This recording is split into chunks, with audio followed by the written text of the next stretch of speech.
Kembali lagi bersama kita anak-anak An-Nujaba dengan forum ngopi, ngobrol pakai ibarat. Teman-teman sekalian, pada malam ini saya akan menyampaikan tentang tema. Ini adalah menghadirkan Tuhan di setiap profesi. Ini dalam rangka untuk mempertahankan optimisme para Muslim untuk tetap bertahan dalam agamanya, dan mereka tidak merasa pesimis dalam beragama. Bahwa semestinya kita sebagai orang Muslim dan sebagai orang mukmin dan Muslim itu sebenarnya merupakan kalimat yang sama dalam relasinya. Mukmin itu adalah dia percaya kepada Allah sebagai Tuhannya dan Nabi Muhammad sebagai nabinya, dan juga bahwa Islam itu, Muslim itu adalah orang atau mereka yang melakukan terhadap ajaran-ajaran yang berada dalam Islam. Saat ini kita akan membahas tentang menghadirkan Tuhan di setiap profesi. Kenapa saya mengambil tema itu? Karena memang saat ini banyak orang yang terlalu kaku dalam merealisasikan tentang penghambaan, bahwa mereka menganggap bahwa yang merasa paling beribadah atau yang paling menghamba itu hanya santri atau seorang kiai atau seorang pengasuh pesantren atau sebagai orang yang thalibul ilm, orang yang mencari ilmu pengetahuan, dalam kutip dalam pengetahuan ilmu agama. Akan tapi saya kira itu adalah pandangan yang salah. Karena Tuhan itu bisa dihadirkan di semua profesi. Sebenarnya kita sangat sempit dalam memahami bahwa penghambaan itu hanya terfokus kepada kondisi tertentu dan kepada karakter tertentu. Maka seharusnya sebenarnya Tuhan itu tidak sekaku itu dalam memberikan konsep dalam ibadah. Jadi fokus utama yang akan kita bahas pada malam ini adalah tentang ayat ma khalaqtul jinna wal insa illa liya'budun. Sebenarnya ayat itu menjelaskan tentang yang paling problematik itu tentang ayat dalam kalimat ya'budun. Ya'budun itu sebenarnya dia memiliki banyak makna. Seperti hanya dalam penafsiran Ar-Razi. Ar-Razi itu menyebutkan bahwa illa liya'budun itu adalah rasa atau dia adalah melakukan amal pada yang diridhai oleh Tuhan. Itu yang dimaknai sebagai ar-razi. Jadi selama Tuhan rela kepada pekerjaannya, maka itu dikatakan sebagai ibadah. Lainnya halnya dengan ulama sufi. Ulama sufi itu menjelaskan bahwa ibadah itu adalah ada orang dia paham terhadap batasan-batasan atau mengerjakan batasan-batasan yang telah diatur oleh Tuhan, dan sabar atau merasa tenang kepada apa yang diberikan oleh Tuhan, dan ridha kepada suatu hal yang diberikan oleh Tuhan, maka itu juga dikatakan sebagai ibadah. Maka sebenarnya konteks ubudiyah itu, penghambaan itu sebenarnya sangat kompleks sekali dan penafsirannya sangat universal, sehingga sebenarnya kita dapat menghadirkan Tuhan di setiap profesi itu.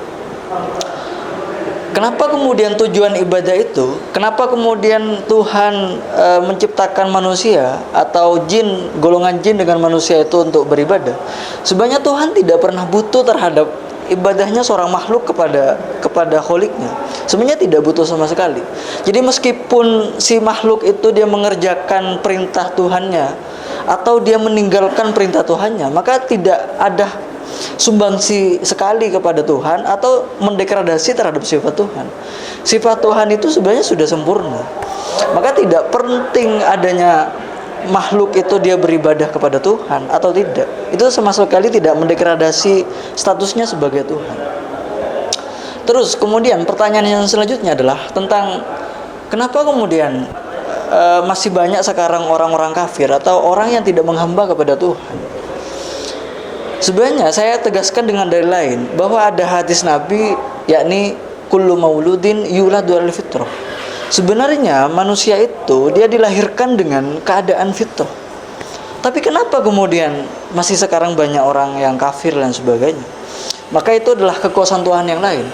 bahwa Tuhan bisa menciptakan orang tua yang kafir sehingga dia mendoktrin anaknya untuk kafir, itu merupakan sebab-sebab yang logis. Maka Tuhan itu memiliki kekuasaan di situ.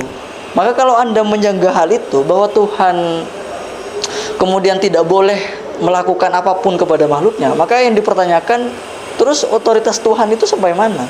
Maka seharusnya dipertanyakan. Makanya di dunia ini ada orang kafir, ada orang Nasrani, ada orang Yahudi dan sebagainya, karena memang terkadang sebab lingkungan atau lain sebagainya. Maka penting kiranya kemudian kita memahami tentang makna ibadah itu. Makanya saya akan bahas tentang sudut pandang Imam Asy'arawi dalam penafsirannya, bahwa Imam Asy'arawi itu menjelaskan bahwa ya budun itu adalah semua pekerjaan yang dia menyampaikan kepada satu ibadah, maka itu dikatakan sebagai ibadah. Saya contohkan, misal ada orang dia sholat. Orang untuk sholat itu dia harus butuh energi untuk dia sholat. Energi itu dia dibuat dengan dia makan. Misal makan roti, misal. Roti adalah makan pokok di Arab. Maka roti itu dia makan. Maka makannya roti itu dia adalah ibadah. Dan kemudian di mana dia memperoleh roti? Pastinya dari supplier roti, dari orang yang menjual roti. Kemudian penjual roti itu dari mana? Pastinya dari pabrik roti. Dan kemudian pabrik roti itu dari mana? Pastinya bahannya dari para petani gandum. Dan petani gandum itu dari mana? Ya pastinya dari tanah atau bumi yang telah diciptakan oleh Allah Subhanahu wa taala. Maka rentetan itu semua sebenarnya adalah ibadah. Maka pernyataan dari beliau bahwa setiap sesuatu yang menyampaikan kepada ibadah, maka semuanya adalah ibadah. Kemudian saya berikan sudut pandang lain tentang hal itu, bahwa Ibnu Athaillah itu menyampaikan bahwa setiap sesuatu yang dia sampai kepada sebab untuk takdir Tuhan, Tuhan itu memberikan takdir kepada manusia dan mengatur kepada manusia tentang rizkinya. Maka tentang sesuatu yang menyampaikan kepada rizki itu, sebab-sebab untuk menyampaikan kepada rizki itu, maka sebenarnya juga adalah ibadah. Maka profesi itu seharusnya tidak hanya kepada kiai atau kepada pengasuh, tapi dia adalah seorang advokat. Dia yang membela terhadap keadilan, dia membela terhadap keadilan kepada orang miskin dan sebagainya. Maka itu juga ibadah, karena itu adalah kebaikan.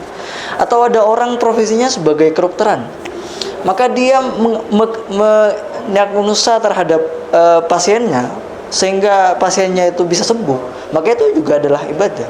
Atau apoteker, dia menyampaikan resep-resepnya, dia mengarahkan sehingga dia tidak salah dalam menggunakan obat, maka itu adalah ibadah.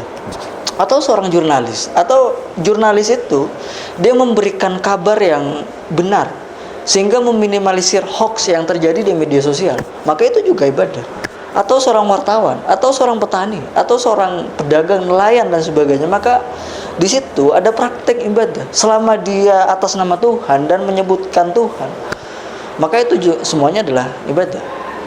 Makanya kemudian Imam Ibnu Athaillah kemudian menyebutkan bahwa di kitab Al-Hikam disebutkan bahwa amal itu sebenarnya bermacam-macam.